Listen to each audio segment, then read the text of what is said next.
All right. I am back. It's been a few days. And I'm going to be honest with you. It's been a few days because I'm just burned out with this crap. Not the electronics part. Putting these boards together is not that really big of a problem. kdenlive, which is the video editing or processing package or software that I've been using, is a pain in my everything. It is frustrating. I don't know if it doesn't like my computer, I guess, but I've read that other people have had the same problem, so apparently it's not just me. It's picky what hardware it runs on. I don't seem to have the combination that it likes. I will be editing a video and have the thing just crash and lose all my work. Saved files. I have yet to find a video editing program where a saved project file is actually reliable. AVI Demux is a disaster, which is what I was using before. kdenlive, it works most of the time. If I save a file, I can load it again, but like the last video I was working on, it crashed. I rebooted the entire computer. I hit the open file, the project file I'd been working on, and it got to loading clips, and it got to 72% and just sat there. And I thought maybe it was having a hard time reading a file, or it was a big file, or I had done something complicated, so I let it go, and I left it there for literally an hour, and didn't work. Didn't get past that 72%. Rebooted the computer again, tried to open the file again, got to 72% again. Didn't leave it for an hour this time, but so that was a real morale booster, so to speak. It really made me irritable. And so the other problem I had is I did a video because I got a bunch of parts for this from DigiKey, and I did a video where I opened the package and went through what I got, and I actually put some parts into, luckily, the other boards that I'm not committed to videoing. And I had, because I want to make sure there's a video for this entire project. But the other boards that I had already done some of, and was waiting on parts, I got the parts in that box from DigiKey, and so I put some of them on the board, and I was getting ready to do that, to upload that video, and I realized that a little bit more personal information than I wanted to be shown was shown. So I tried to use kdenlive's little masking features to blur out parts of the video, and so the only mask I can find is auto mask that tries to follow motion. So you pick an area and it tries to if you move around, it tries to follow that area. Well, first off, its ability to follow a box with other stuff going on, just it doesn't work. So what I then ended up doing is I was chopping the video in pieces in the timeline and manually setting what areas to mask, and that turned into a similar problem, or a similar disaster, because I get it right in the preview, and then as soon as I go back and play it again, it would move to a different spot. I want you in that spot, and it would move over there. Finally thought I had it right, waited an hour and 15 minutes for it to render the video, and played it, and within the first 30 seconds the mask was completely off the part I was trying to cover. That video isn't getting uploaded. I gave up. As a matter of fact, I threw my keyboard in frustration. So, yeah. So kdenlive is absolutely a pain in the neck, and I know that it works for some people. I am not one of those people, apparently. Gotta have music. So again, luckily the only assembly that occurred in that video was on the boards that I'm not committed to videoing, so no big loss. This is going to be the last one of these videos. I am not... It's ridiculous. We're up to... This is the 6th video so far to assemble these tiny little boards. Obviously, I was not very good at doing this stuff on video. There will be other projects that I will be doing on video, hopefully with a better format, or maybe just better concentration. I don't know. As I mentioned in, I don't know, some video, the programming video, I mentioned that, you know, the only content here really is me blabbing. It's not really, you don't want to sit here and watch me fold resistor legs. Maybe you do, I don't know, but I doubt it. So, maybe I'm doing too much blabbing, maybe I'm doing the right amount of blabbing, and maybe I should just not complain that my videos are too long. But I think my videos are too long. We're going on 5 or 6 hours of video content to assemble 6 very small boards, and that is, in my opinion, just plain ridiculous. So we're not gonna. This is gonna be the last video. These boards are getting done in this video. So what do I got left to install? I've got to install some 220 ohm resistors to drive the TIP 122 transistors that switch the power. So I'm going to need 6 of those. I need 6 of these 220 ohm resistors. That's 1, 2, 3, 4, 5, 6. And then we are done with those resistors. I still don't have my tape over here, so I can't seal these shut, so I can't put them away. Whatever. I lied, there will be one other short video after this, but it won't be related to making the boards themselves. It'll be putting all the cables on here to go to the card readers. But, whatever. We're not worried about that right now. We're getting the boards done on this one. So I get those 6 220 ohm resistors. I need the TIP 122s themselves. And I'm going to need 6 of those.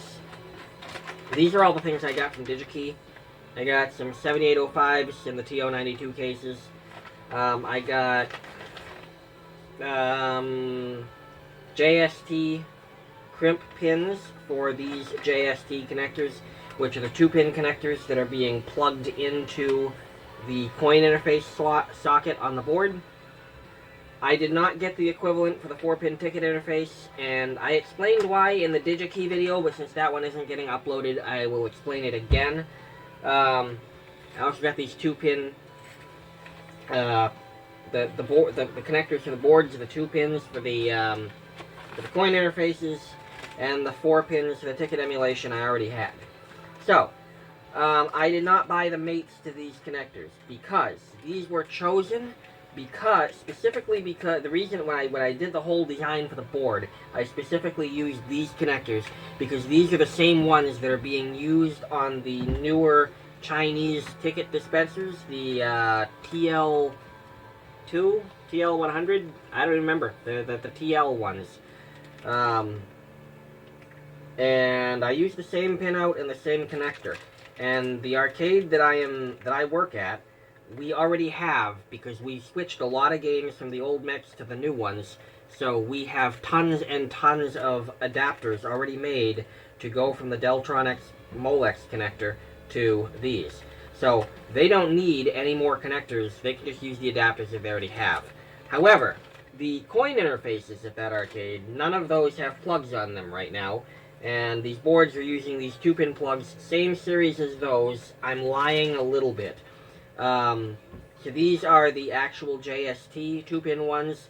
I have no idea what company made these. I picked them up from HR, and the guy at HR told me, he did actually tell me the name of the company, but I forgot it already, but the important part is JST didn't make these. They look just like the JST connectors.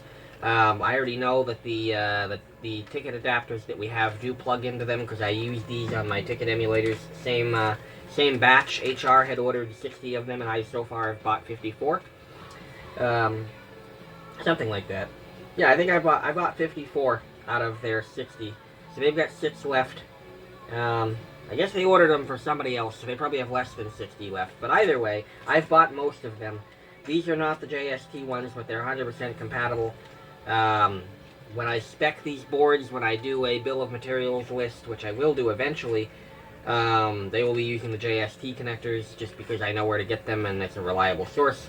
100% compatible. These are the actual JST ones. These are the 2 pins. And these, since the arcade does not already have the mates to them, I did order from DigiKey the mating connectors to plug into those and the pins that go in them.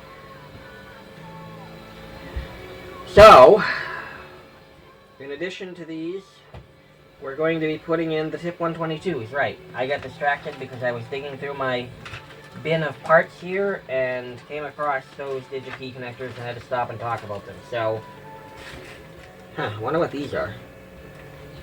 Little tiny capacitors, no idea what value. And the capacitor function on my meter, I've never figured out how to use it. I mean, it seems kind of obvious. Set it to capacitance and put the probes on the capacitor, but I've tested it with known good capacitors. I don't know what its range is supposed to be. I guess I could Google that. But I've tried a good number of different capacitors, a wide range of known good capacitors, and I have not yet once got that meter to actually show me the value that it matches what the capacitor is. Half the time it doesn't even reliably show a value. It's erratic. It's the second meter of that model I've had. It's a Fluke 83, and while I suppose it is not impossible that both meters were defective, it seems unlikely. The one I have right now, I'm sure, you know, it's suspect because. So what happened is I lost my first Fluke 83. It was stolen from me, which totally pissed me off. And I couldn't at the time afford to pick up another one. So, at least not another good condition one. And I got on eBay and I found 3 Fluke 83 meters that all had different problems. One of them, the board was obliterated. I can't imagine how that happened. But all 3 of those meters had different problems. I also got a neat little clamp meter that goes with them, which is a little add-on attachment. Anyway, so I bought those 3 broken meters, which cost me less than half of what one good meter would have cost me. And I pieced them together to get my meter that I have now. And every other function on it works, so it seems unlikely that out of the 3 meters that I put together to get a working one, I just happen to have a broken capacitance function. Seems kind of weird, especially that it would also be broken in the same way as the other meter I had before that does not have a history of damage. So yeah, it's just, I don't know, I'm doing something wrong, I'm operating it the wrong way. To me, again, it seems like set the switch to capacitor, put the probes on the capacitor, you should get a number. My hands aren't touching it at the same time, so I'm not interfering with it. But yet, for whatever reason, it gives me erratic numbers and doesn't work. So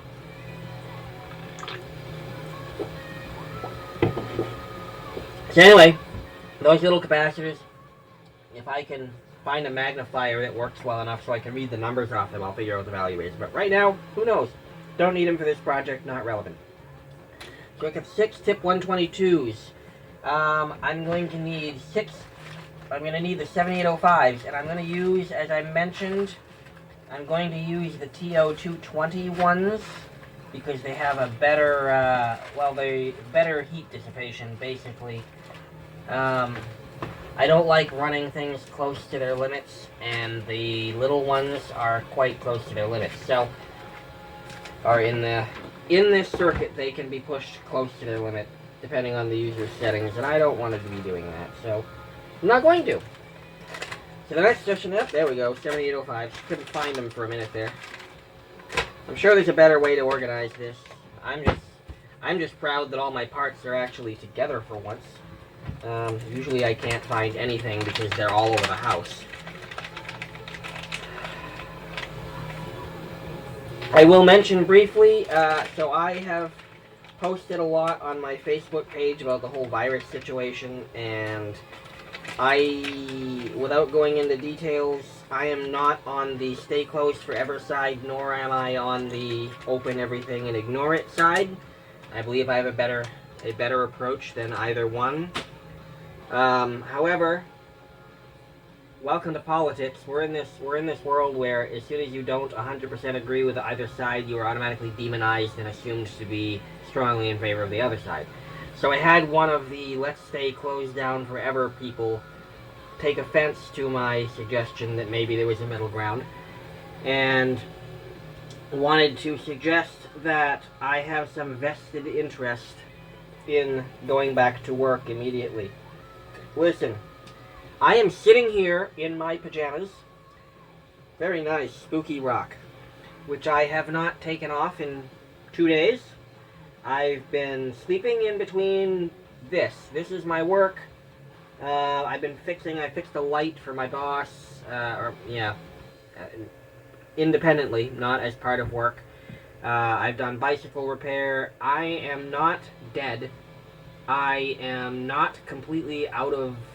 I'm not lacking income, and I'm quite comfortable. So if somebody thinks that I personally have some deep desire to get back to work and that's biasing my opinion, yeah. No, I could live this way forever. I do have some worries that the mitigations we are applying right now actually create a worse problem, and I'm not talking about economically. I feel like we are actually going to lose more people total. Not immediately, it's going to be longer, but I think that I think we're going to lose more people with the current mitigations than with the other ones that I proposed. So yeah, I've got my concerns, but it's not about me wanting to get back to work, and it's nothing to do with that. Alright, so what else do I need? I'm going to need 6 capacitors, and I think I was using 100 microfarad, maybe 16 volt. Yep, looks right, I got a lot of them.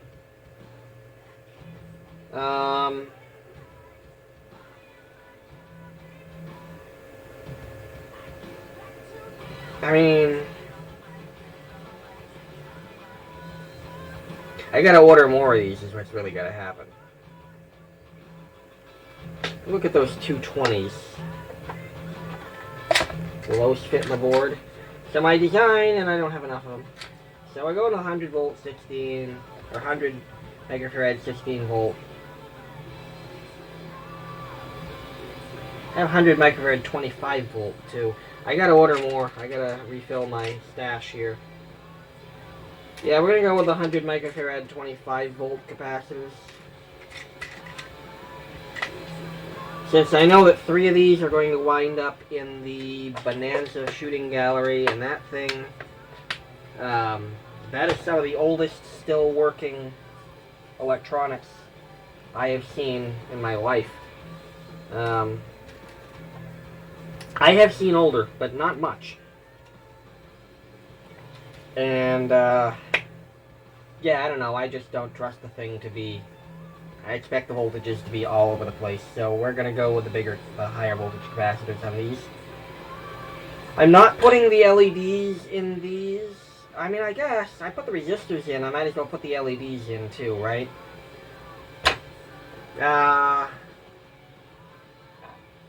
Just go with red LEDs right now. It's easier than digging through my collection. So we're going to go with regular, old-fashioned red indicator LEDs.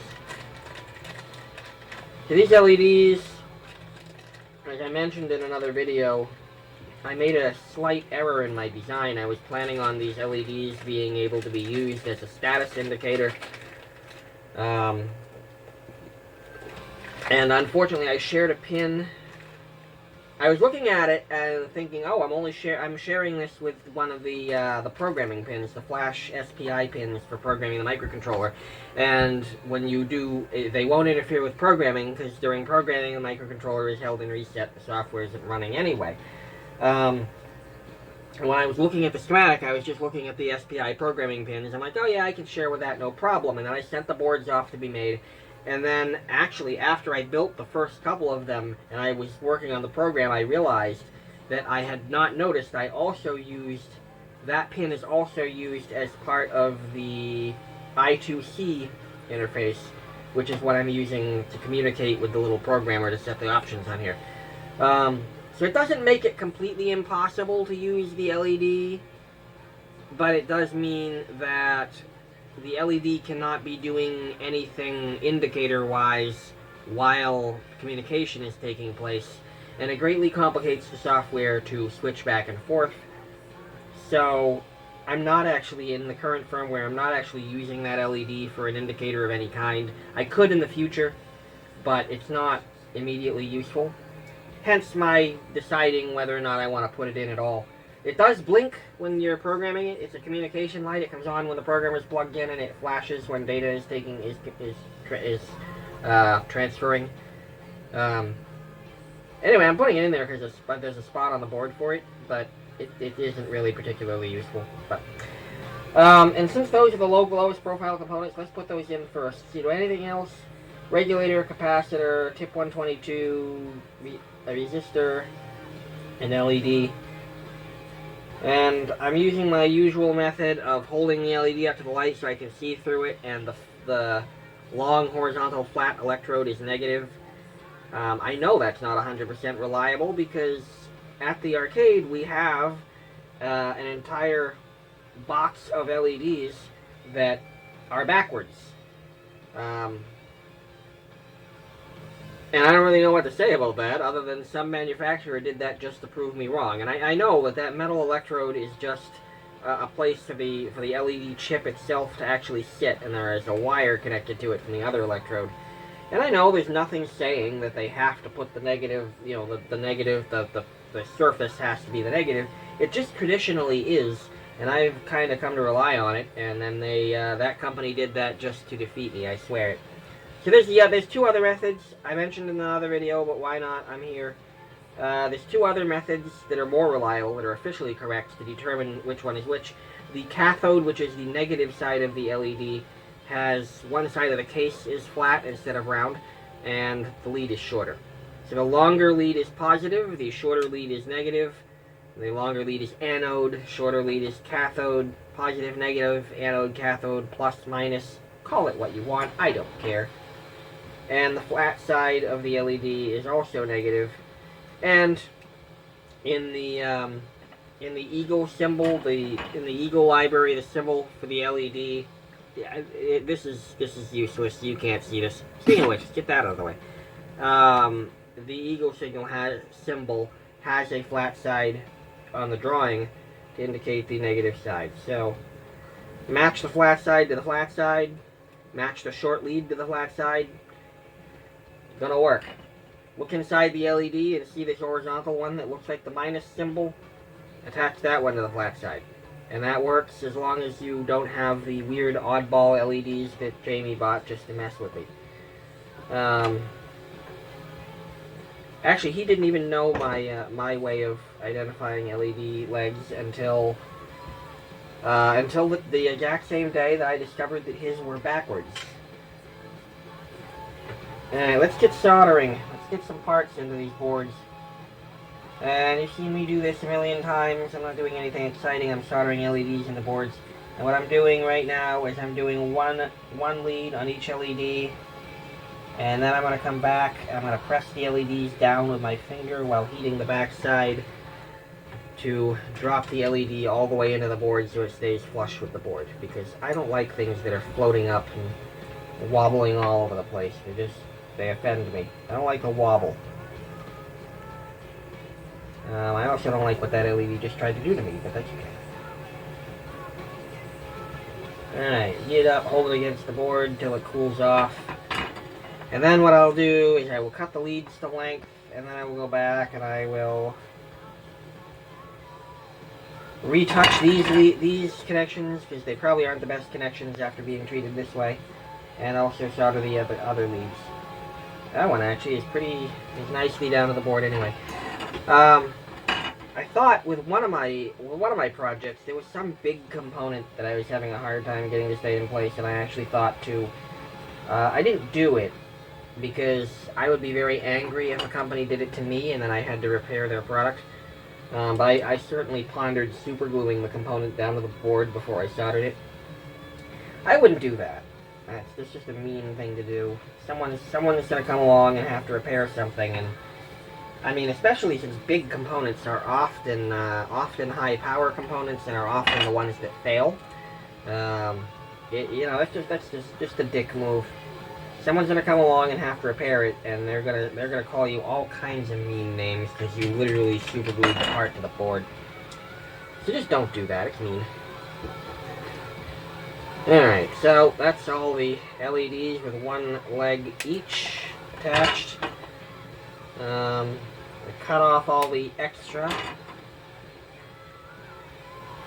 And I'm literally cutting these off even before I do the, before I stick the second lead down this LED. This one wants to be defiant. This one didn't want to sit in the board. Well, we won that fight, didn't we?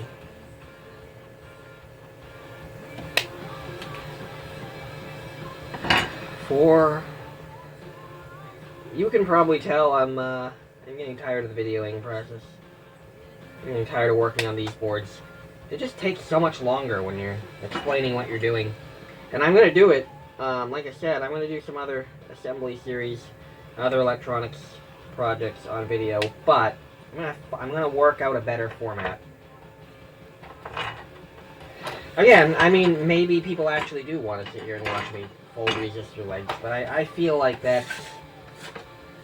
I do it. I watch people put these things together, or put their projects together, and enjoy it. So I guess it's not unbelievable, but I'm having a hard time believing it. Alright, so that's one leg of each LED. I'm going to go ahead and tack some other parts in here.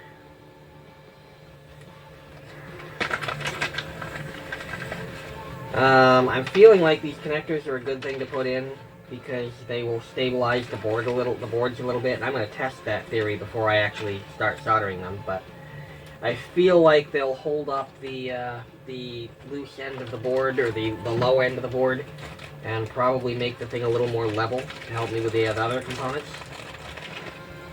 3, and there's 2 of these per board, so I need to pull 12 out of this bag. 3, 6,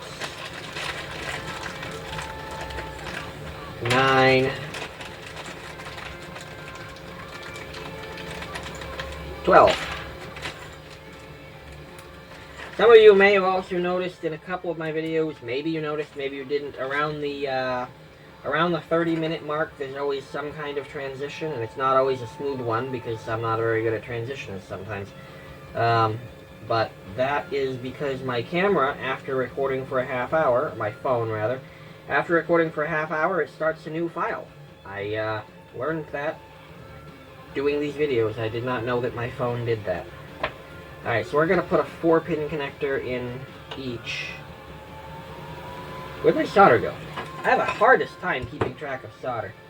I'm going to put one 4-pin connector in each, if I don't do stupid things like that. And then I'm going to come back, and I'm going to do 1 pin of each 4-pin connector, 1 pin of one 4-pin connector, just a tack of solder. And then I will come back and do the alignment thing so that the things stay, you know, neat looking, because I'm a stickler for that. You gotta look neat. It's gotta come out good. It has to come out looking like someone knew what they were doing. Absolutely can't stand the products that look like they were put together by an untrained 4-year-old. I have no doubt that your 4-year-old can put some of these things together, but give the kid a little training. Teach him to put the round circle into the round hole. None of those square circles. We had this, it was a very popular toy when I was a kid. There were tons of them. It was this ball thing. It had like an elastic, it had 2 halves of a ball with an elastic that would pull them together, and you could turn it. And around it was all kinds of different shape cutouts. And there were pieces that went in those cutouts, would go inside the ball, and the kids would, you'd line up the pieces and put them in the hole to practice shapes and everything.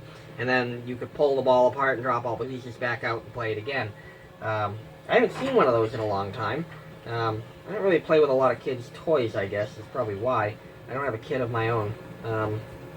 But still, there are people with kids in my life, and there are kids around me now and then, and I still haven't seen one of those toys in a while.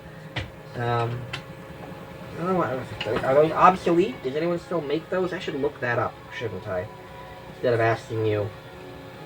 But if you know the answer to that, if you've got one, if you have a current kid that still has one of those, if they still make them, that'd be a cool thing to read in a comment. I'd like to know that those are still out there and that kids are still learning basic physics. I really feel like literacy of any subject, literacy is usually about language, but I really feel like sense and understanding of all subjects has really gone downhill. And that might be the codger in me speaking, I don't know, but I just feel like there are so many basic things that people just don't know anymore. And there's no focus on learning basic things. And that worries me a little bit for the state of the human race. Not that I really care too much about the human race as a whole, but I'd like to see it not completely go to shit.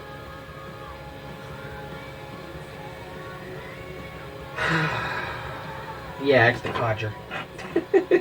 I'm an old fart. Back in my day...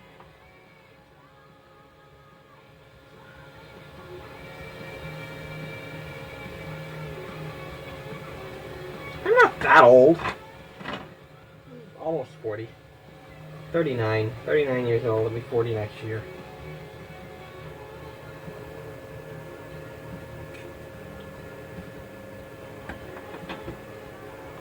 Still, it's older than I ever expected to be.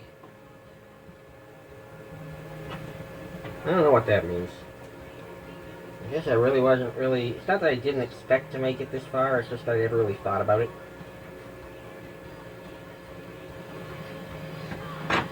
I still have friends that are...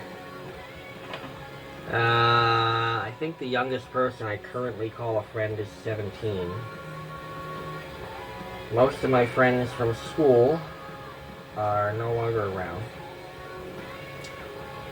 The majority of my friends are 20s, mid to late 20s right now.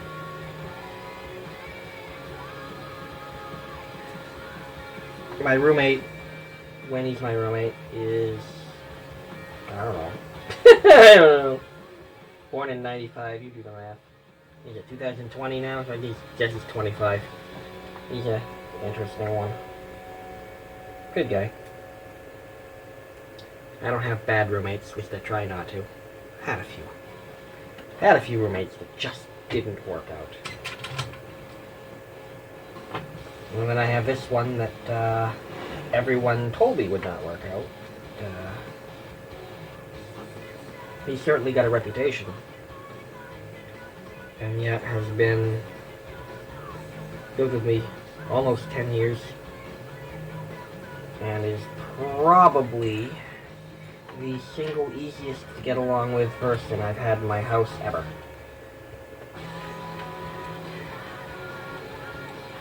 And he's got a couple of things that people consider to be bad habits. We've picked him up a few times. He drinks a lot. He's on some drugs when I met him. None of that really affects me, and not robbing me. He's very pleasant, very friendly. Don't judge people by... Don't follow someone else's judgment. Always make a decision yourself, because your criteria and your requirements for a friend or a person might be different than someone else's. So I will hear people tell me that this is some horrible person with some horrible habits, and the truth of the matter is that I can understand where they're coming from, and those habits matter to them, but not to me. And to me, he's a lovable, friendly human being that I trust and get along with very well. So, glad I don't listen to other people. I had 35 different people live with me in 7 years because my view of humanity and space and privacy and all that shit. My view is, if you are not hurting me and I can help you, if it doesn't hurt me, why not?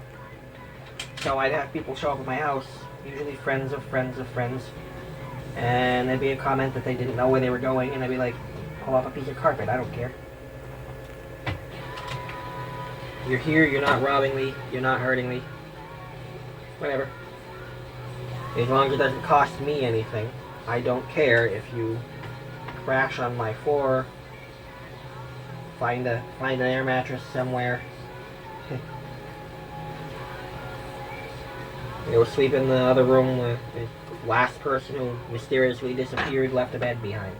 You know, I don't care about that. I am totally okay with people I barely know being around if they're not actually causing me a problem. So, out of that view, by living my life that way, I ended up with a lot of different people that came and stayed for a while and then left. So, 35 roommates over the course of 7 years. And out of all of them, the one that I still have around, and he doesn't always live with me now, he comes and goes, which is whatever. The one that I still have around quite a bit is, I mean, obviously lasted the longest and has been the absolute easiest and best person to have in my life. So I've got nothing bad to say about him. Anyone who knows me knows who I'm talking about, because like I said, he's been in my home and in my life for close to a decade.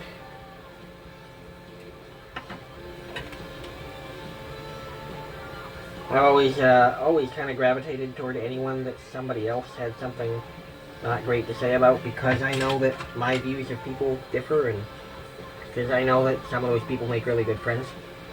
That has worked out poorly for me several times. I had a guy living with me back in Rumford that did rob me constantly. He's still in my life. We're friends on Facebook.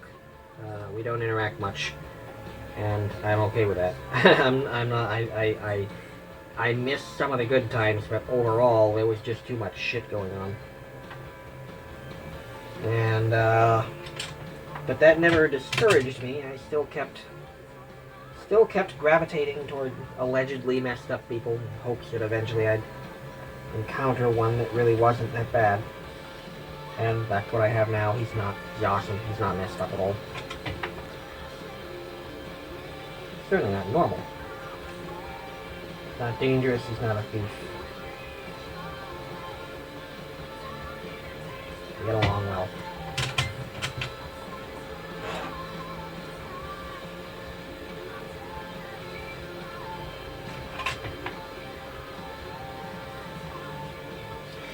Do wish I could keep him out of trouble. Sucks seeing him go to jail every once in a while.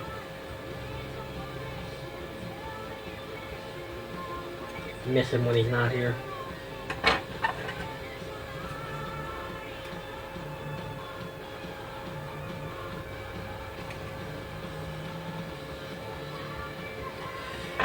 Good.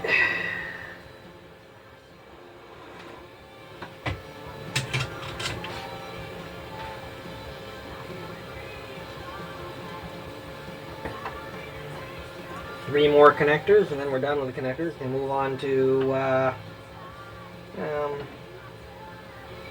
I'm hesitant to go for those resistors because they're going to be standing up and somewhat fragile, and I might do them next.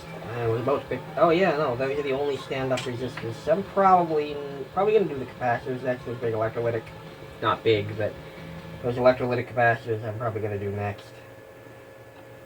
I'm not 100% decided on that, but yes, I know that I need to go back and finish the soldering on these and the whatever I put in last, the LEDs. These are definitely not. I'm definitely not going to leave these half soldered. I'm just getting them in there so that they're stable and so that they don't move around. Getting them positioned where I want and solidly attached.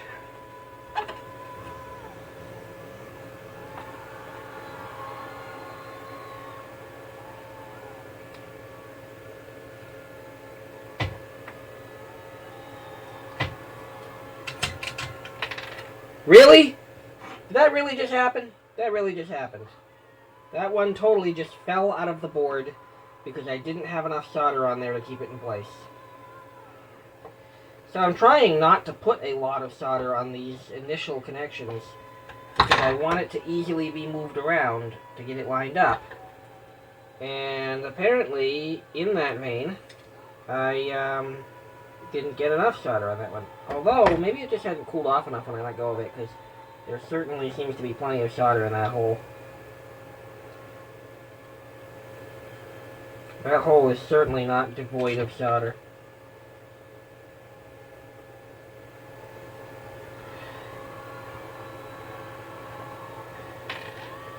Alright.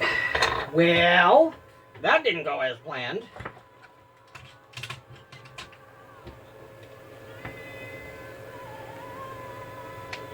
Get some of this wick stuff here and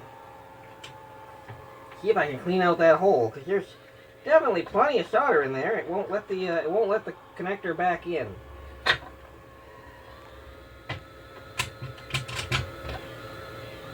I actually don't own a solder sucker. I don't really dislike them. I'm kind of working with whatever tools I've managed to acquire, and one of those just hasn't come my way yet. And I certainly could go on eBay and order one, or order one from DigiKey. I'm sure they got them at HR. Just never think of them when I'm out. Like I'm at HR looking for parts. And the only thing really going through my head is whatever project I'm working on, and I tend to think about the parts and the things I need to put them together, and I don't really think too much about what I would need to take them apart. It's just never on my mind. Alright, I think those lined up pretty good. I think those lined up perfectly, actually.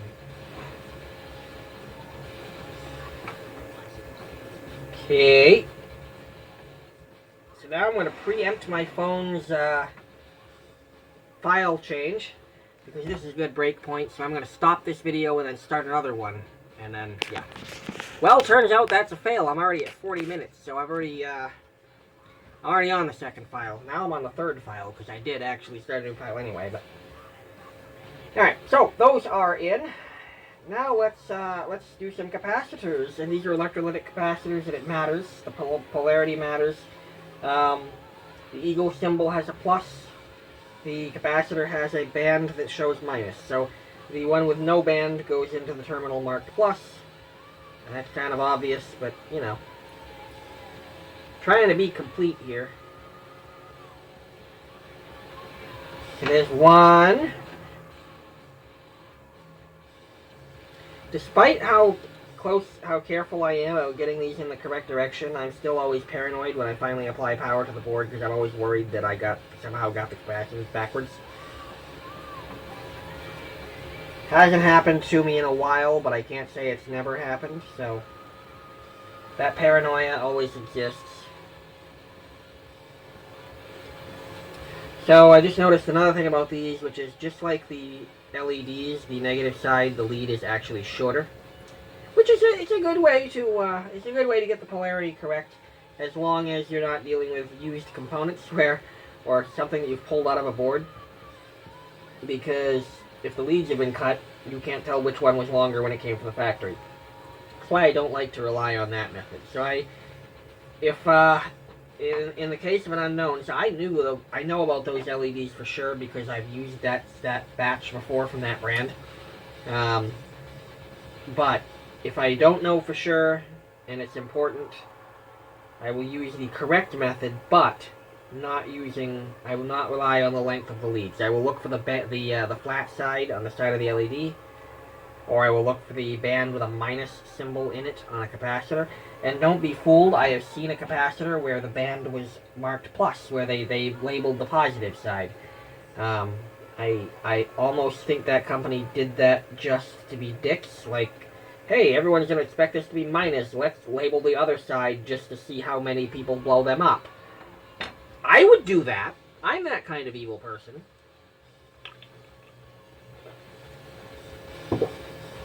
I would do it just to test if you're paying attention, because you should be. You should not get complacent with these things. You should not count on things to always be correct, because oddball companies do oddball things. So every once in a while you're going to find something that doesn't follow what you think is the rule. So don't count on your interpretation of it. I guess that goes with everything in life, not just electronics. Don't count on people or things to follow the rules. Especially if they're not actually rules, just your expectations. Definitely do not expect other people to follow your expectations, because quite often they won't. Breaking things that are actually rules, that's a little less common, but going against your expectations. There's no rule that says they have to ban the negative side of a capacitor. There's a common sense rule, not a written rule, but there's a common sense rule that they have to tell you which one is positive and which one is negative somehow. But they don't have to label the one you expect them to. So, accordingly, don't just look at the band and say, oh, that's negative. No, look at the band and make sure it actually has a minus symbol in it, because otherwise, you know, if you get one of the oddball ones where they label the positive, you're going to find that out the hard way. And if I ever worked for a company that manufactured capacitors, that would be more common than you think. Right now, I think I've only seen that once in my life, and it was some really weird, archaic thing from like the 60s.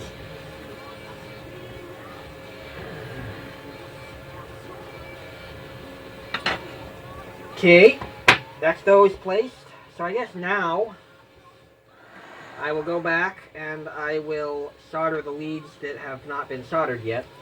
Because I got a lot of them and I don't want to start forgetting about them, so I'll do the LEDs first.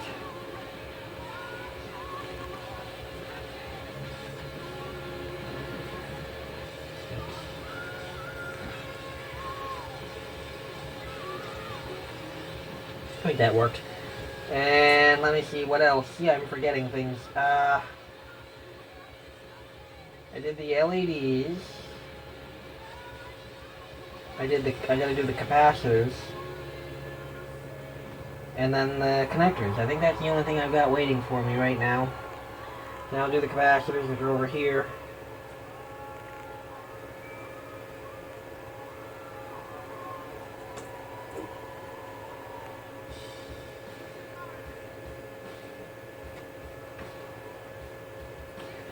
And then I want to go back and I want to retouch the ones that I had done already just to hold the things in. Because I think most of the time you still get a decent connection.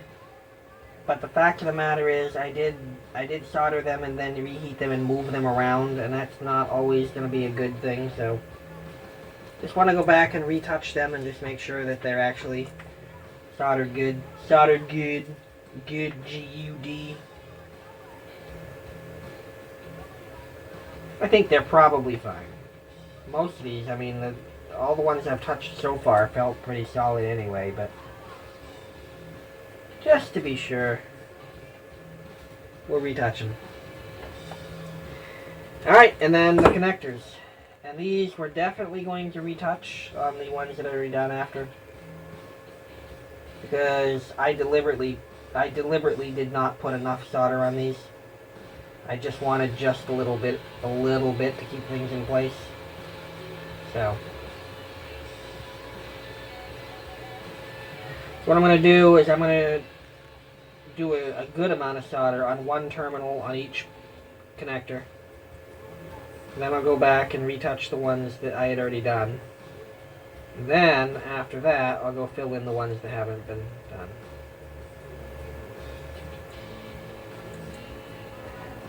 I don't know if I'll 100% do it in that order. I might not. That's my goal, but I don't have the greatest memory and I might lose track of what I'm doing. I think you've already seen me do that a couple times. I think I've already lost track of what I was doing a couple of times in these videos. See? I already forgot one. That should have already been done. I'll come back to that in a minute. What I don't want to do is touch the one that's holding it in place while the second one that has to hold it in place is still soft, I guess is a good word. Alright, so now we got 2 terminals on every single one of those tacked. And I go back and do the remaining terminals. Then we'll go to the other column of boards. And sorry, I just had my head in the way. It happens.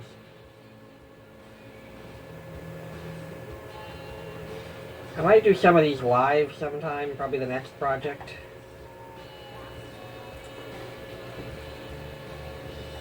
See how well that goes. To determine what software you use to make that happen. I think someone said kdenlive can do it directly, but I'm not sure how. I don't really know how that works at all. That can be another thing you can tell me if you want. I mean, I guess I could just stream straight out of my phone right to YouTube. I think they got a built-in, like, I think that's built into their client, their app. That might be the best bet. Really? I forgot 2 terminals. 3 terminals.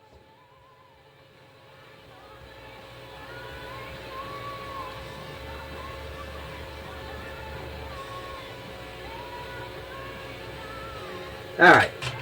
So there's 3 boards. I think these are done. Oh no, they're not done. Never mind. Still gotta do regulators and resistors. But nice. The connectors in those 3 boards are done. I have a...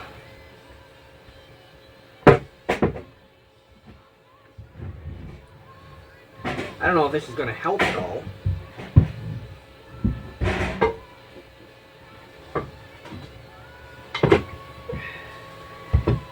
Maybe. One of the problems I'm having is as I solder these, they're sliding around.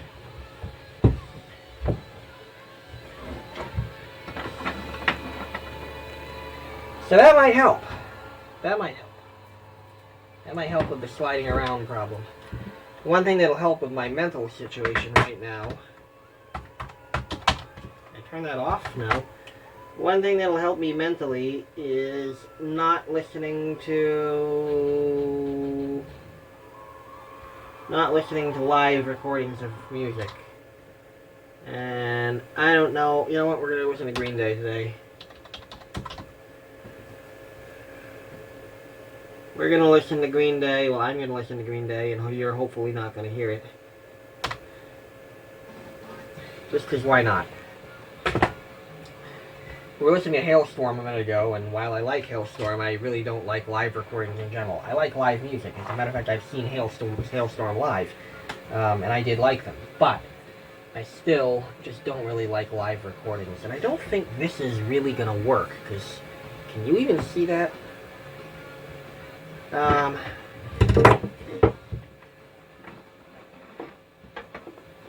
try it this way. Alright. Alright, so what was I doing? Yeah. Second pin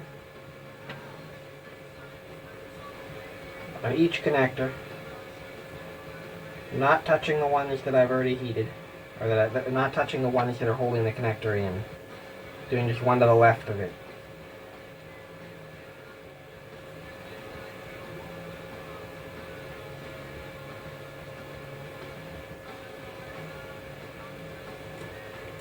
Three more. Then we'll go back and add some more solder to the first pins. Hey, I think I got them all that time. Hopefully. Did I get the capacitors on the LEDs and LEDs on these? Yes, I did.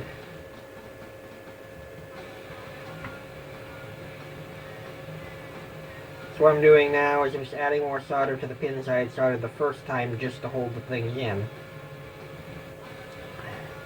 Because just to hold them in, I hadn't put much solder on them.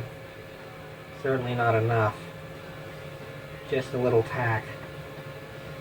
So we're beefing that up a little bit.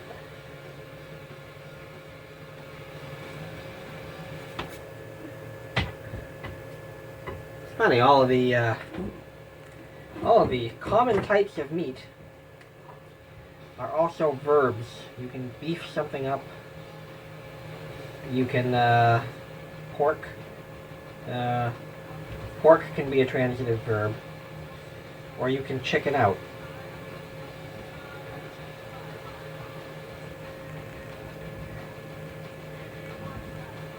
Duck! While you're you're done with this video, we'll look for a video called Shit Duck. It's funny. I'm sure I'd be breaking some rule if I stuck it in here, but... There we go. That one didn't even touch the pad. That was impressive. So this 2x4 idea is stopping the board from sliding around, but it's also making it difficult for me to see what's happening here. So I don't think I'm going to use this method very often.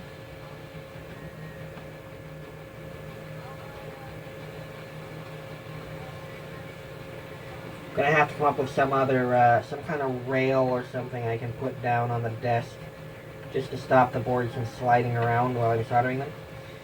We've discussed, or mentioned, I guess discussed involves a two-way communication, but I've mentioned a couple of times my soldering method, and it's difficult if the board can move, because I will put the soldering iron on one side of a terminal, or on one side of a connection, and actually apply a little bit of pressure to it while I bring the solder in from the other side. And if the board can slide around, then that pressure from the side just moves the board. And I'm looking at the connectors right now and making sure that I didn't melt any of the plastic, because there's a couple of pins that I had the iron on there longer than I really wanted to, because of this 2x4 interfering with my accuracy, my vision. Done with that. We do need to, I mean, I like the idea of some kind of rail. I'm going to have to build something onto the desk here.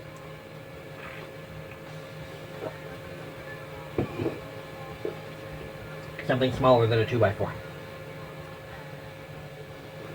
Alright, let's go for those resistors. Why not? And there's 6 of them. And I want them to be body of the resistor. So we're going to bend the tolerance band end. And there's 6 of them. They're 220 ohms, and red is 2. So the 2 red bands are the beginning of the color code. These are the funny, high accuracy 5-band resistors, because that's what HR sells, and I like them. I buy them in bulk now. I buy a bag at a time, at least. Sometimes more. But it does confuse me because I'm used to the 4-band ones.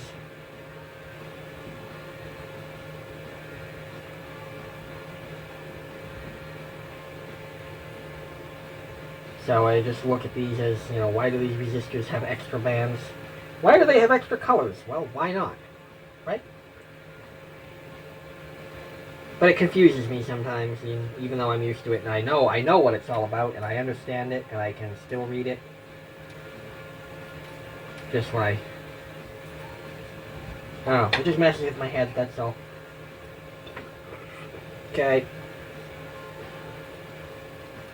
We're going on an hour already. I don't know why these processes take so long. They just do, I guess. I don't think it takes me this long to put boards together when I'm not videoing the process. I can't imagine that I've ever spent an hour putting resistors in a board before, but I may have. It's possible. But I really think it's because I'm stopping to explain things, and because I'm babbling and blabbing on and on at the time, and talking all the time. I think if I weren't talking, this process would go faster. Talking? Could you, like, stop talking? Why talk? Why not yell? Or whisper? Or communicate telepathically? I had a girl in my school, her last name was Why Talk. I never picked on her for her name, but that was always going through my head, was why talk? You're watching this somehow? I'm sorry. I don't mean somehow, I mean it's the internet. It's YouTube, people can do that, but I'm strongly doubting that any of my contacts or associates or anyone that was in my life in elementary school is I strongly doubt that anyone that was in my life in elementary school was watching these videos. There's like 3 people that have known me that long that I'm still in contact with. I mentioned earlier, we were talking about my friend group, that most of the people I knew in school and I grew up with are gone in one way or the other. I mean, it just is. I screwed up a lot in my life and offended a lot of people and pushed a lot of people out of my life. And I'm not proud of that, but it's where we are right now. You know what? Is that...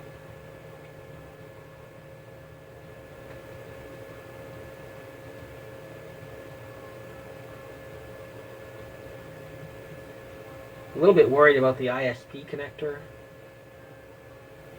not fitting next to these resistors, but these resistors are mandatory. So I guess that's one more thing I'm going to want to change in the next revision of this board. So I was thinking, as I was designing this thing, the transistor that I have here that switches the card reader on and off, I was thinking as I was designing it that a relay would be much better. But at that time, the layout was already pretty full, and I really didn't have room for a relay. Yeah, I ended up with a tip 122 that stands up, because that's all the space I really had to work with. I've mentioned a few times that the next batch of boards were going to be built differently, and the other day I sat down and I actually rearranged the board layout to solve some of the issues I see. And they're minor issues, but I still needed to solve them. Oh, I should be doing the tops of those. They're minor issues, but I still felt the need to solve them. And I sat down and I worked on the board layout, and I got a relay in there. Same size board, and I have space left over. So, this layout is clearly not the most space efficient. So, by the time because I got 6 each of the 2 original layouts, so I've got 12 of these boards. Or I've got 10 each of the originals. And so I've got 20 boards, and 13 of them are going to the arcade that I work at. So there will be 7 of these that they'll have the higher power regulator on them and the proper resistor, and they will be sold more than likely on eBay unless somebody here speaks up and needs them for something, or the arcade I work at turns out to need them.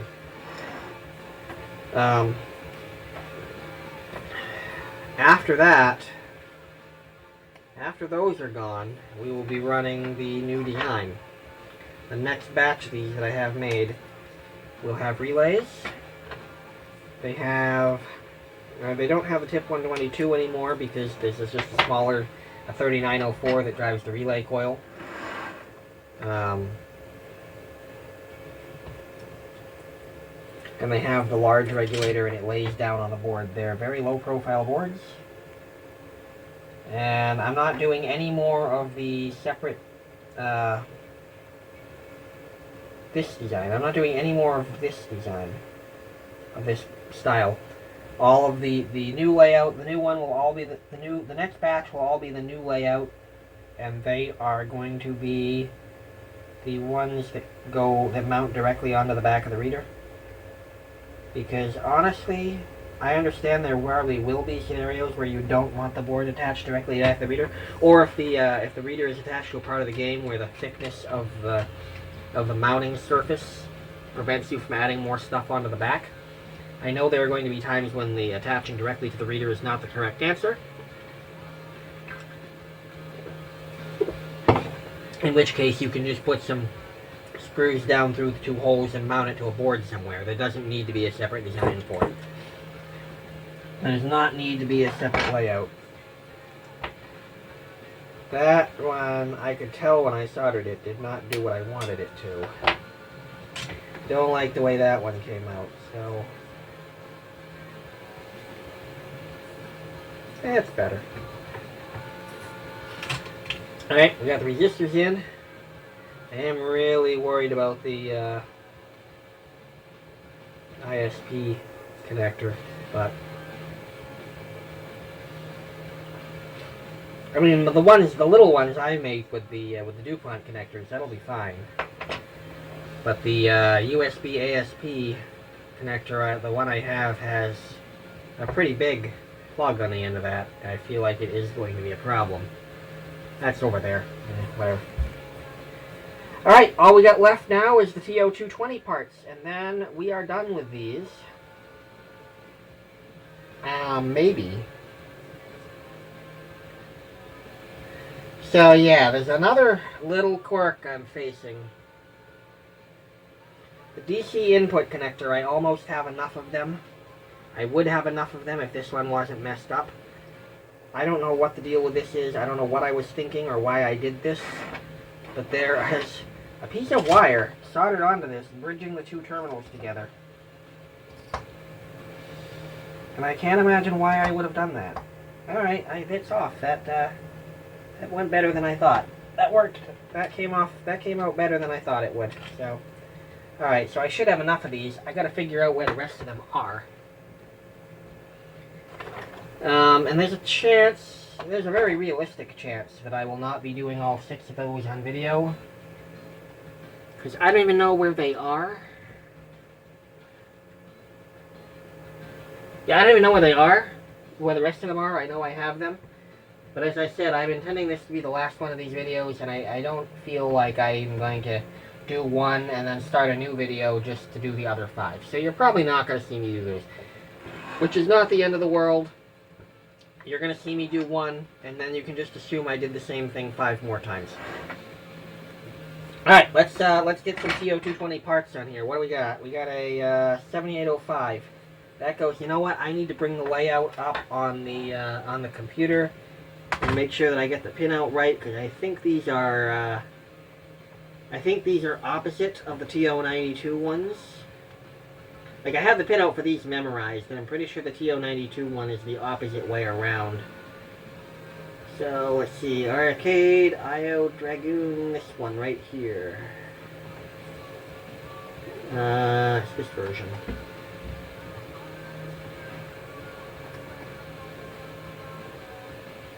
Alright, so that regulator...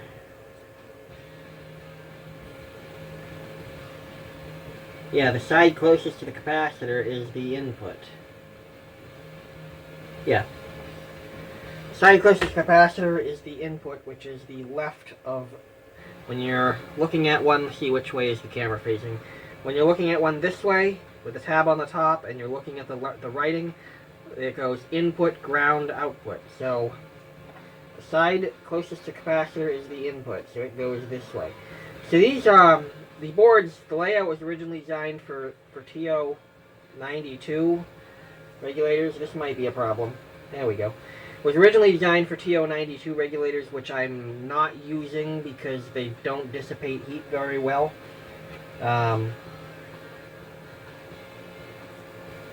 And anyways, it turns out the TO220 parts do fit in the holes. And that's a tip 122. We're just going to do just the regulators, and then we'll come back and we'll add those. So, let's see, another 7805, input side closest to the capacitor. It's a tight fit because the TO92 has thinner leads. And I am worried that I'm going to not be able to get all of these in, because this one, I'm worried about this. I'm experiencing some worry right now. There are regrets. And I might have to have this one sticking up off the board if I can't get it all the way in there, which is seeming more and more likely.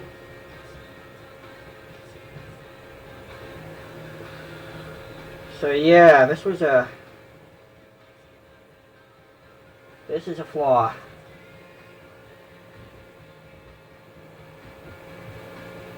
Let's try a different one.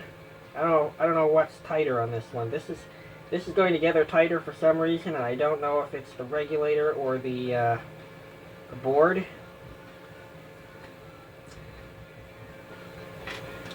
If it's the regulator, I'll just use a different one. Tip 122. Tip 122. 7805. Oh, there we go. So yeah, it's the regulator. That regulator's got thicker legs. Huh. Wonder what's up with that. Is it a different part number? It is. Huh. Alright, well I should have enough of these to do all of them. So the ones that say L7805CV seem to have thinner legs.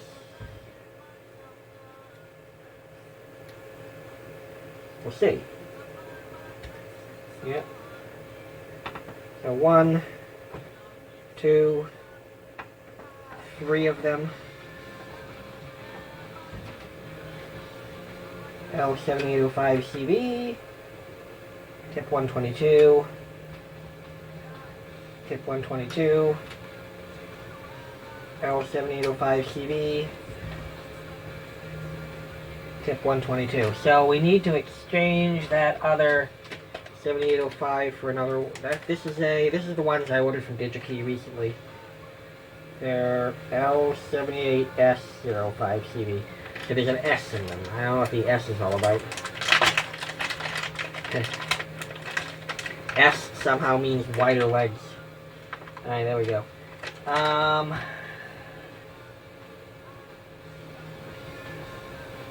Yeah.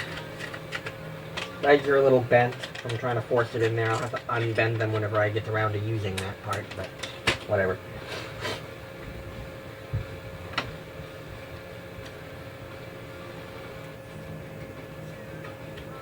Yep, right in. And a lot of TO220 components have leads that they're a certain width and then they get wider close to the body. And I'm using that as my depth gauge, which I think is actually part of what it's intended for. I'm putting it down right until it fits right till the wider part hits the board. Which, I mean, the wider part won't go through the holes. So, I have to stop there. But, I mean, I could stop before there if I wanted to, and I'm not going to. I'm stopping at there. Why is this one being a pain? This one seems like the holes aren't drilled out right. There always got to be one. There we go. So I don't really like the cramming feeling there, but I like it a little bit more than running the TO92 regulators that close to their limit. I would not normally recommend forcing parts into a board like this. I don't really have too much of a choice other than to abandon these and send the new design to JLC and wait for shipping and all that nonsense and pay for it. And I'm not going to do that. I'm going to use these boards if I can. So if for some reason these don't work, you know, I'll order more. And if these end up, you know, if for some reason they don't work, then fine, I'll order more. And I will be ordering more anyway of the new design because I intend to sell them. So I will have some of the new design on hand, and if these fail down the road, I'll replace them. I don't think they're going to fail. I don't think that me having to jam the parts in there that hard is going to harm their lifespan any. Time will tell on that, but I'm strongly doubting it'll have any effect. Because, like I said, the TO92, like I've said a few times, the TO92 regulators are actually they're within their spec. They could run in here 100% correctly. I just, you know, I don't like pushing things near their limits. The current rating on these is 10 times those. These things can handle 10 times the current. I don't know exactly. I haven't looked at the power dissipation rating on these. But they're TO220 cases. They have considerably more surface area. They're going to dissipate heat much better. These things are being run very much on them into the board. Has any effect at all, I will be very surprised. I bet these will last a very long time because they're not being pushed at all.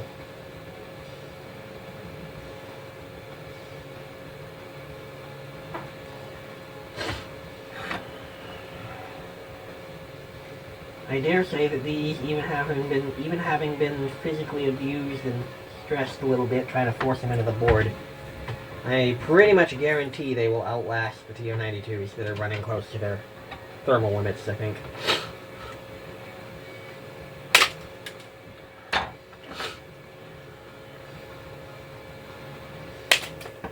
I'll do these, and then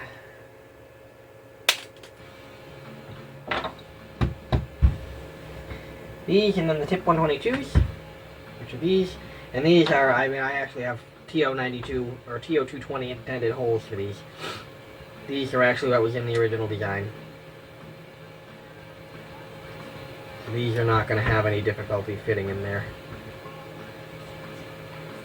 Lay the legs out a little bit. You know, we're going to do this the other way. Do this the way I normally do transistors.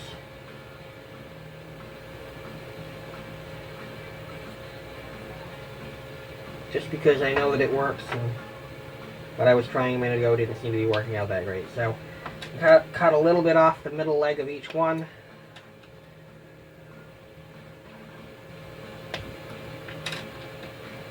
I do like Green Day.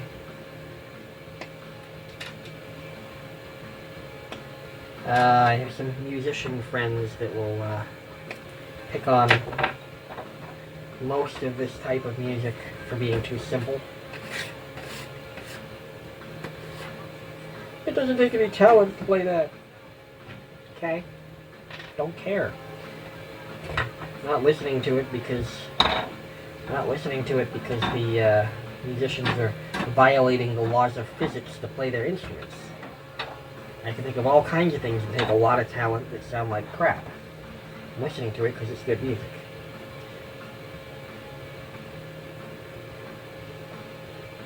And I can't play it.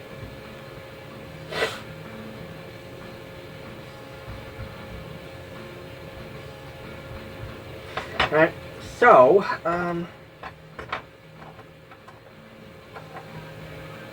we now go over these, and we put a tiny dab of solder on the middle terminal of each one. Just a tiny little blivet. Yes, blivet. It's a new word. It's a blivet.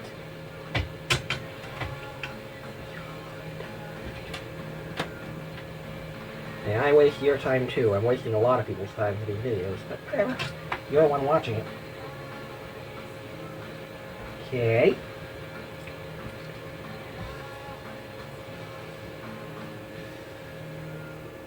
I'm a little bit worried.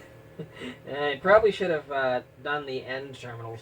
I'm a little bit worried here because the metal plate on the back of TO220 components is quite often attached internally to the middle pin.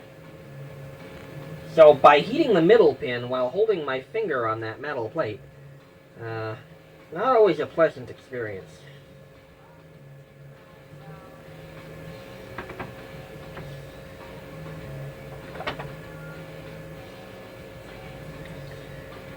And that one offered a little resistance, and I had to heat it up longer and push it in harder. And I was kind of worried I was going to end up torching my finger. Not torching my finger, but hurting my finger.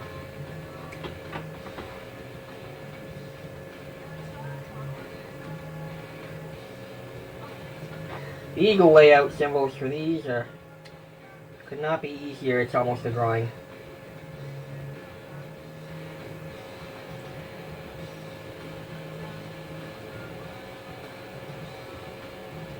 Alright, there's 3 of them. 1 leg each of 3 of them.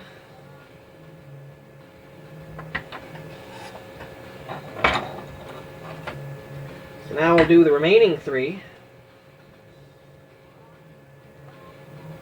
If the board will stay where I put it. I see these weird burning smells. Like I'm burning part of my desk or something. I was looking around like, where did I... Yeah, where's that coming from?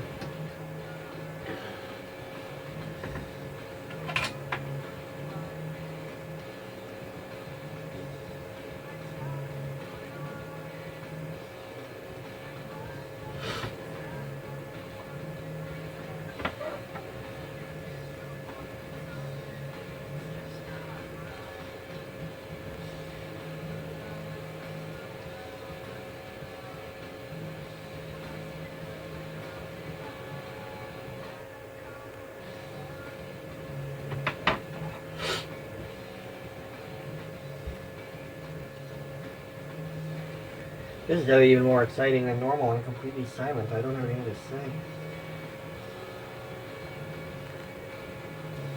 Then again, maybe you like that. Maybe my blabbing is a bad thing. I'm not gonna stop. 1. I mean, I'll stop periodically. I just run out of things to say for a moment. But 2, 3, 4,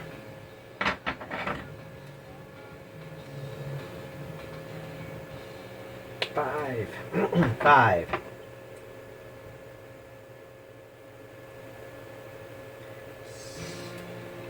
6.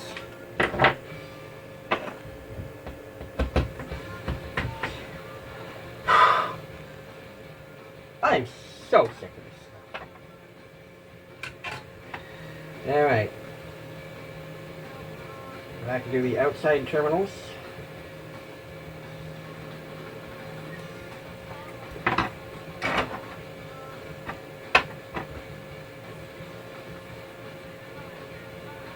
I wonder what the yard sale season is going to look like this year with the whole COVID social distancing thing.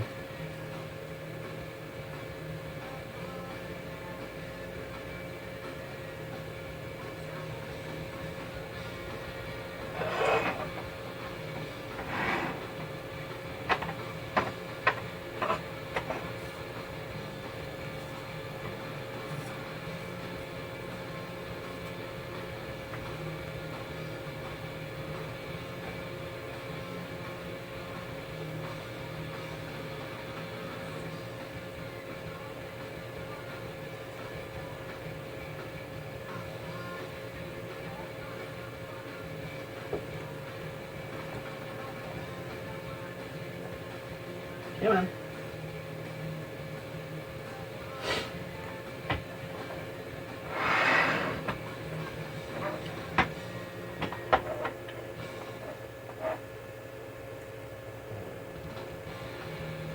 Middle. Middle. Middle.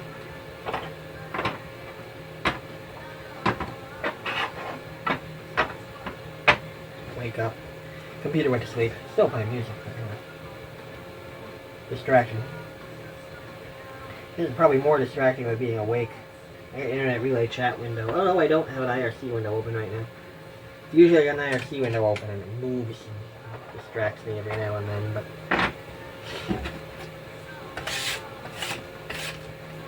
I like distractions because life is fucking miserable. I'll probably edit that out. Probably not going to.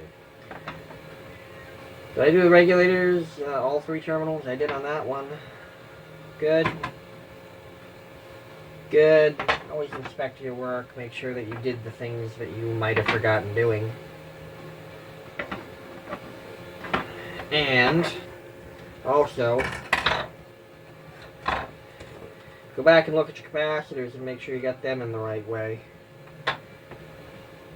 If I got them all in the same way, because I can't see the plus symbol anymore because it's under the capacitor, but as long as I got them all in the same way, I'm going to assume it's right.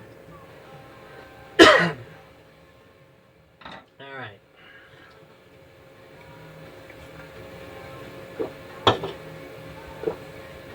I really am wondering where those other connectors are. I'm going to have to go looking for them. If they do not turn up in this bin right now, then I'm not going to look for them on camera because that's just a waste of time.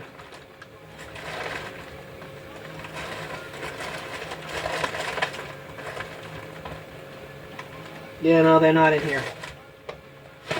So I'm going to do one on camera. I'm not going to bother, I'm not going to look for them, and I'm not going to look for them on camera, and I'm not going to bother doing a separate video. Just put them in. So the 6-pin door connector on this batch, just this batch, because I know where they're going and I know who's getting them, I'm probably not going to put the 6-pin connector on the board. The idea is there's a 6-pin connector here, and then there's a cable that goes specifically, like I can sell a different cable for each brand of card reader. And they'll all plug into that. In this case, I know what brand of card reader I'm working with because I work for the company that's getting these. So I know very well exactly what equipment they have. So I don't have any need at all to make the thing universal.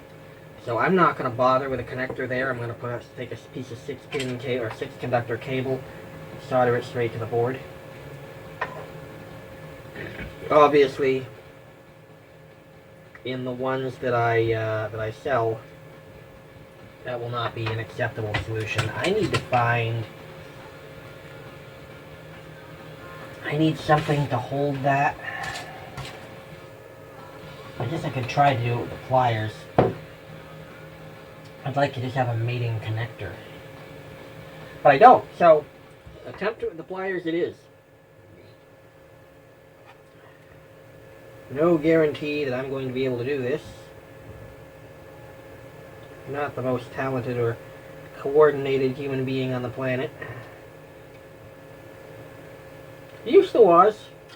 Then I got old. I'm not like 90 or anything yet, but... I mean, I guess I could just risk burning myself. I just don't like heat. I don't like burning myself. It's unpleasant.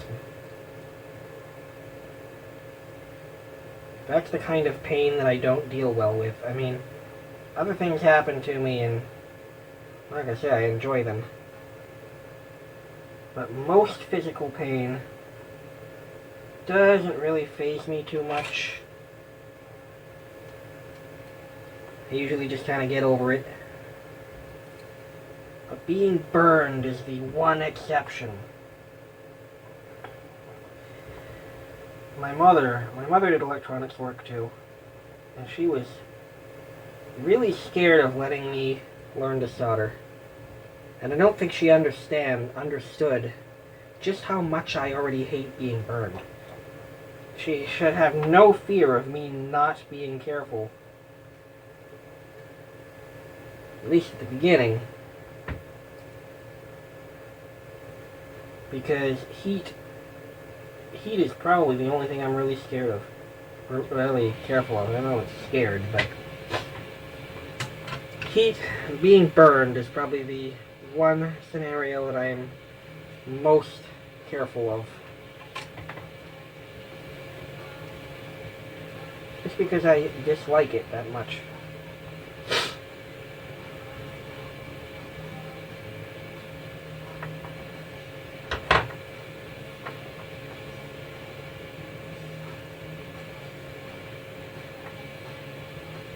Hear the plastic boiling if I hold that pin on there, that iron on there too long.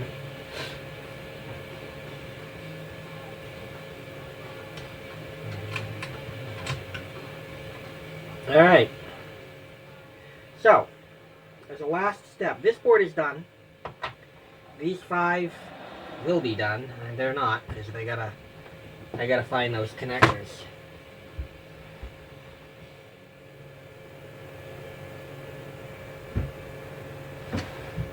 I'm not even going to bother. I think I know where they are, but I'm not going after them.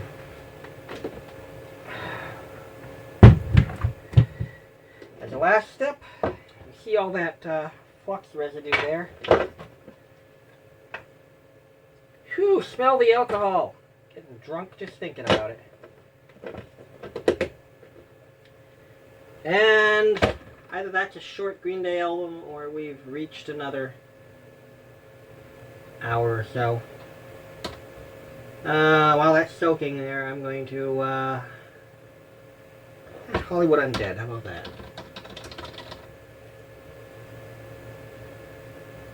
Winamp 2.95. The search box gets a little bit unhappy when you are when you get 60,000 songs in your playlist. I can't even read that from here.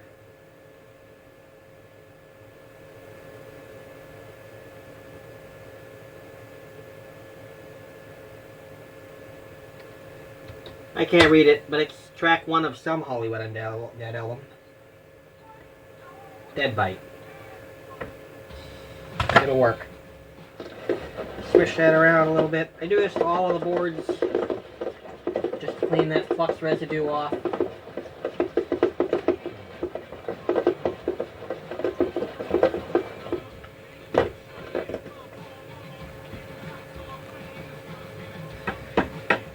Now the thing about rubbing alcohol, or the nice thing about alcohol itself, is that it has such a low temperature at which it evaluates, there's a new one. Toothbrush, regular old toothbrush. Of course, it's taking the Sharpie off there too, because that's why whew, smell that! It's messing with my head.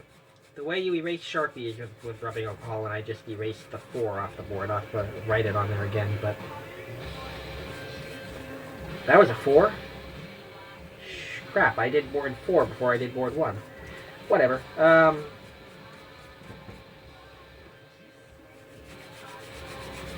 Anyway, rubbing alcohol evaporates at such a low temperature that the boards dry themselves really quick. And I've seen a couple other videos where someone was, letting their... They'd clean a board with alcohol and then they'd let it dry for like an hour. This will be dry in 5 minutes. In 5 minutes, all the alcohol will be gone, and I'll be plugging this board in to make sure it works.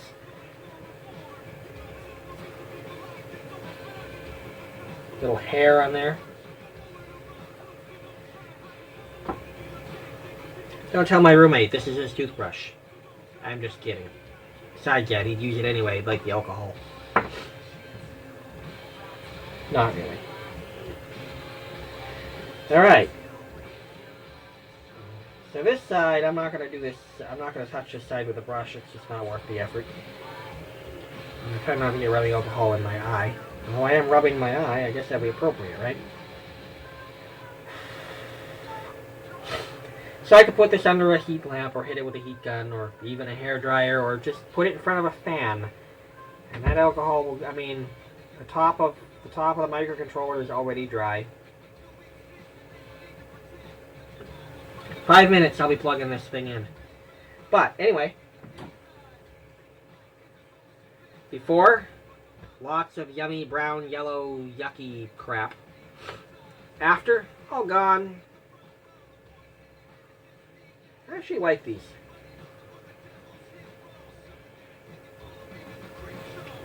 I don't do too much work I'm proud of. I try to. Try to do everything as neatly and professionally as I can. This is a design that I think actually is going to work out well. I do like the new layout. You haven't seen that yet. I will probably do videos of the new layout, but they're not going to be this format. I'm not just going to video the entire process and put it up. These videos are insane. And the editing process, or processing process.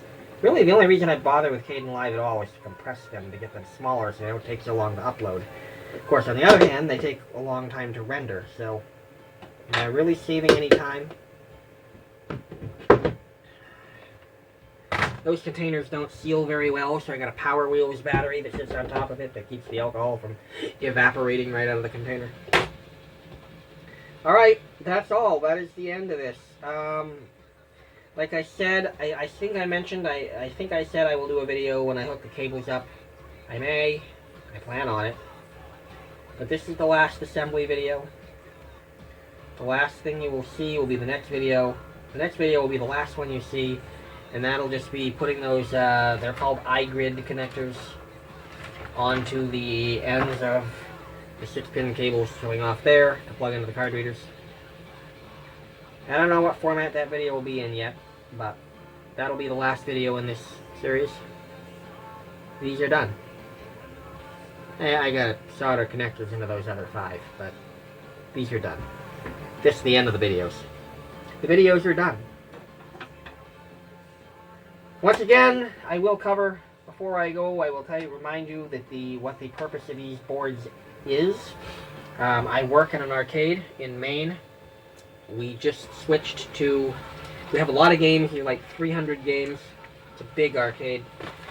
We just switched to a card reader system this year. And so the old games have mechanical devices that discriminate coins. They decide if coins are real or not. And if they're real, they go by a micro switch that connects 2 wires together, and that tells the game you put a quarter in. You play your game, you win something. You win tickets at the end, usually, or little paper tickets come out the front. There's a machine that dispenses those, the little mechanical thing that dispenses those tickets. It has two logic signals.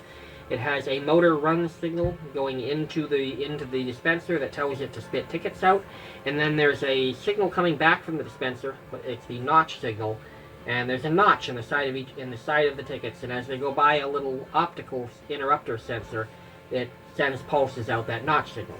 So the game says, okay, you won 10 tickets, and it sends the signal to turn on the motor. The ticket dispenser starts pushing tickets out, and every time it goes by one of those notches, it tells the game, okay, I've dispensed another ticket. And the game counts down until all 10 tickets have come out, and then it turns off the motor signal.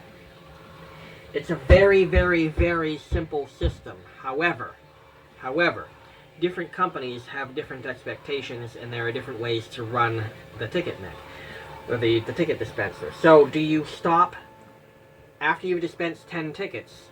Do you stop exactly at the 10th notch? Or do you let it go just until you're past the notch to make sure there's actually some tickets ready to dispense next time? There isn't a definite answer to that question, and different manufacturers do it different ways. Beyond that, the next question you have to ask, because the companies that make the new ticket mechs and that make a lot of things that pretend to be ticket mechs, they take some liberties there quite often. So the next question that you're asking of the game is, what if the signal coming back doesn't, for example, doesn't stop when you expect it to, or the pulses are coming back too fast, or the pulse width ratio is different? So, if your notch is 1/10 the width of the body of the ticket, then you should expect the notch signal to last 1/10 as long as in between the notches. Some of the ticket emulators, some of the circuits that pretend to be tickets, don't adhere to that, which is fine with most games, but with some of the games they get very picky, and when they see that the timing is wrong, they don't necessarily know what's wrong, but they just report an error and don't work.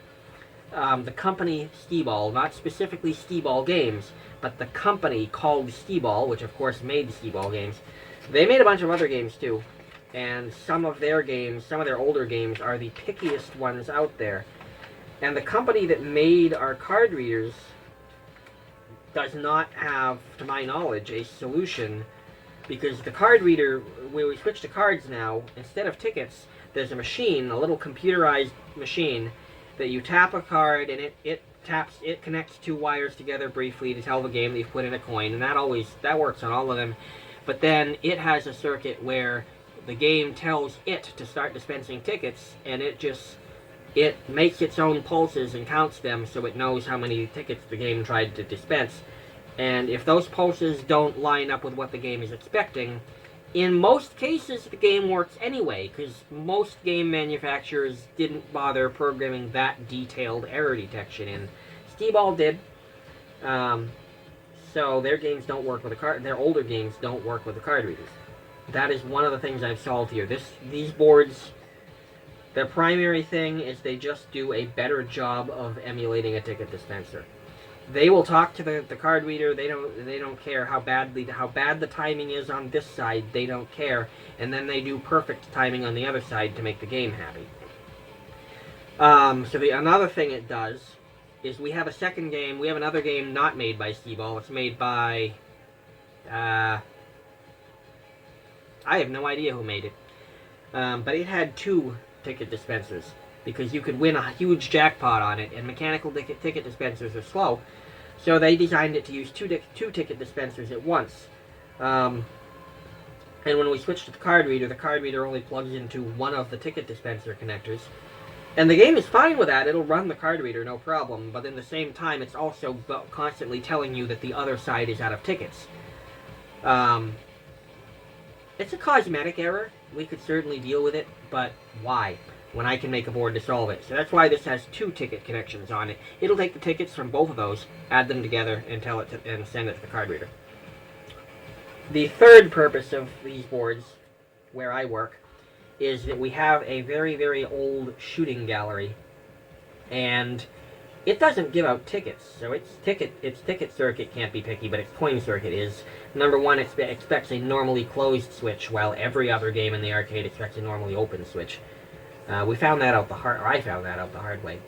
And the other thing is that the timing, if you hold the switch open too long, it starts double counting or triple counting or just erases the count that's already there. It's kind of unpredictable. It's old. It's 7400 series logic, but it's about as old as you can get and still have 7400 series logic. And yeah, if the timing is wrong, it does not work reliably at all, or at all. So this cleans up the coin pulses, inverts them, does the ticket emulation. It solves all of the problems.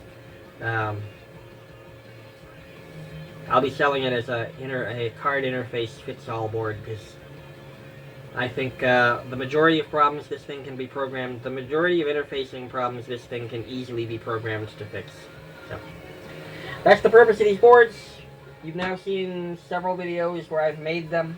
Oh yes, I wanted to show you these too, because I wanted to show you these simply because the company that uses the things just seems to not want me to.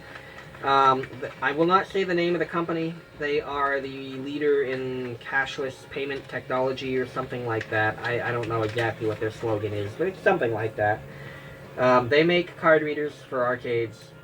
They are a very closed ecosystem. I called them to get the name of the connectors that plug into the back of the card readers, because I want to make cables that go from my board directly to them. They sell the card reader, it comes with a harness with all these plug-in wires that you tack into different parts of the game normally, and as long as the game is compatible with the card reader, that is fine. But I wanted to, with the games that don't interface with the card reader, I wanted to make these boards, and I wanted them to be as neat as possible, so I wanted a cable that plugs into my board and plugs directly into their card reader, and I needed to get the name of the plug, and I called them and I emailed them first. They didn't reply at all. I called them on the phone and asked. They transferred me to another department that was just a voicemail, and they didn't call me back. They also gave me the phone number to that other department. I called back later, got the voicemail again, left another voicemail. They did not call me back. They have no interest in telling me the name of these connectors. So, just in case anyone else wants to interface with them, this is a Molex 12-pin iGrid connector. It has a 2mm spacing. Molex part number is 501-646-1200. The pins that go into this are 501-647-1000. The DigiKey part number for this is WM6059ND. And the DigiKey part number for the pin is WM6057CT-ND. And those are the Molex iGrid connectors, 12-pin. They will connect to the card readers made by the company that doesn't want me to know the name of the connectors. That's all.